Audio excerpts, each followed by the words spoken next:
हिंदी के शिखर कवि कुंवर नारायण जी का आज दिल्ली में निधन हुआ। और इस दौर में हिंदी कविता के पास दो बड़े पाए हैं तो केदारनाथ सिंह और कुंवर नारायण साहब थे। दोनों अद्भुत प्रतिभा संपन्न कवि हैं। दोनों के पास असीम भाषा संसार है। दोनों शिल्प का साँचा खुद तय करते हैं और दोनों की ताकत ये है कि वो बहुत बड़े और मुश्किल प्रश्नों को जितने साधारण तरीके से अपनी कविता में रखते हैं, उसको पढ़ने और समझने के बाद लगता है कि ये वाकई अनुपम कवि हैं। कुंवर जी मेरे प्रिय कवियों में से रहे हैं। ज्ञानपीठ सम्मान, व्यास सम्मान, पद्म भूषण, यानी साहित्य और राजनीति दोनों जो सम्मान देती है, उनके हिस्से आए। लेकिन मुझे हमेशा लगा कि वो अपने जरिए इन सम्मान का सम्मान कर गए। कुछ कविताएं उनकी याद में आज मैं पढ़ना चाहता हूं ताकि इस बात का एहसास हो कि कुंवर नारायण कितने बड़े कवि, हिंदी की चेतना, हिंदी की संस्कृति और हिंदी साहित्य को वो कितना कुछ दे कर गए। तकलीफ की बात ये होती है कि इतने बड़े कवि के जाने के बाद भी खबरों की दुनिया में, साहित्य की दुनिया में, राजनीति की दुनिया में हलचल नहीं होती। ये वटवृक्ष की तरह की शख्सियतें हैं। लेकिन समझ इतनी तंग है हमारी सत्ता के भीतर बैठे लोगों में, खबरों की दुनिया के भीतर बैठे लोगों में भी, और समाज की जो चेतना है, उसकी जो संजीदगी है, वह भी बड़ी कुंद सी है।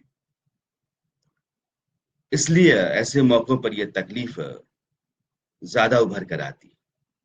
मैं उनकी एक दो कविताएं आपको सुनाना चाहता हूं और इनके जरिए समझ में आता है कुंवर नारायण की जो लेखनी है वो कितनी धार में, कितने पैनेपन के साथ और कितने बड़े बड़े प्रश्नों को कितने साधारण तरीके से हमारे आपके सामने रखती हुई चलती है। एक उनकी कविता है दीवारें।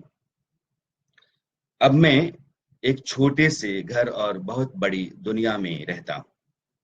अब मैं एक छोटे से घर और बहुत बड़ी दुनिया में रहता हूँ।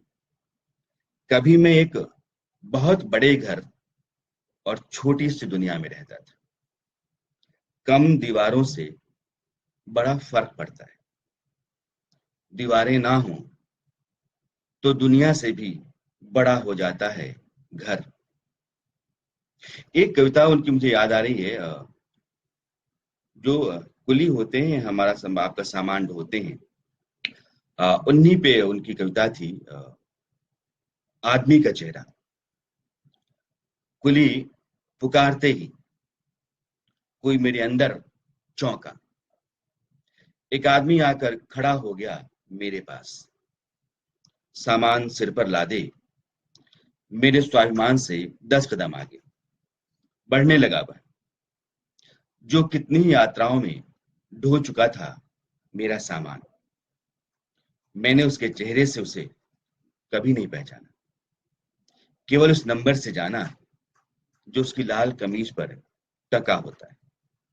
आज जो अपना सामान खुद उठाया, एक आदमी का चेहरा याद आया। उनकी एक और कविता है,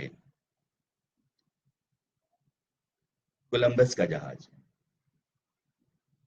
यह कविता कई तरह के प्रश्न लिए हमारे सामने खड़ा होती है, खास करके बाजारवाद, बाजारीकरण का जिस तरीके से हम हिस्सा होते चले गए, उसका शिकार होते चले गए,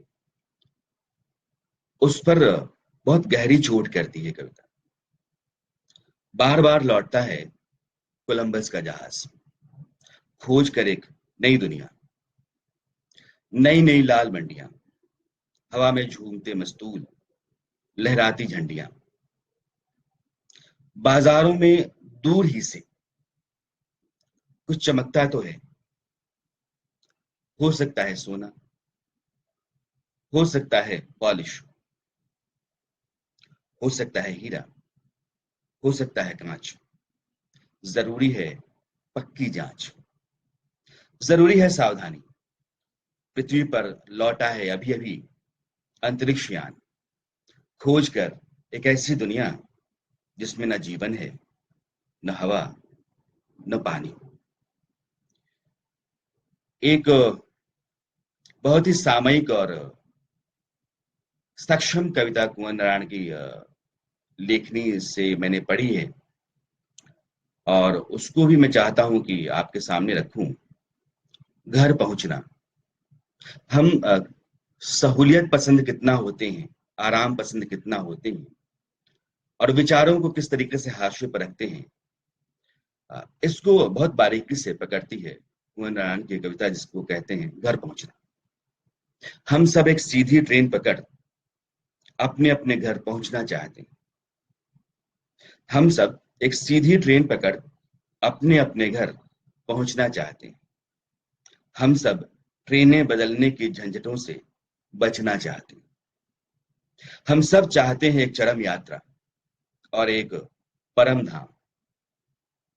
हम सोच लेते हैं कि यात्राएं दुखद हैं और घर उनसे मुक्ति। सच्चाई यूं भी हो सकती है कि यात्रा एक अवसर हो और घर एक संभावना। ट्रेनें बदलना विचार बदलने की तरह ही ट्रेनें बदलना विचार बदलने की तरह हो, और हम सब जब जहां जिनके बीच हों वहीं हो घर पहुंचना। कुंवर नारायण का जाना ऐसी ही कविताओं की कलम का जाना है, एक युग का जाना है। हिंदी साहित्य का एक वटवृक्ष आज गिरा है। उनका योगदान हिंदी साहित्य में और समय की पीठ पर जो कुछ भी वो रख गए, वह हमेशा आकाशदीप की तरह चमकते रहेंगे। कुंवर नारायण को विनम्र श्रद्धांजलि।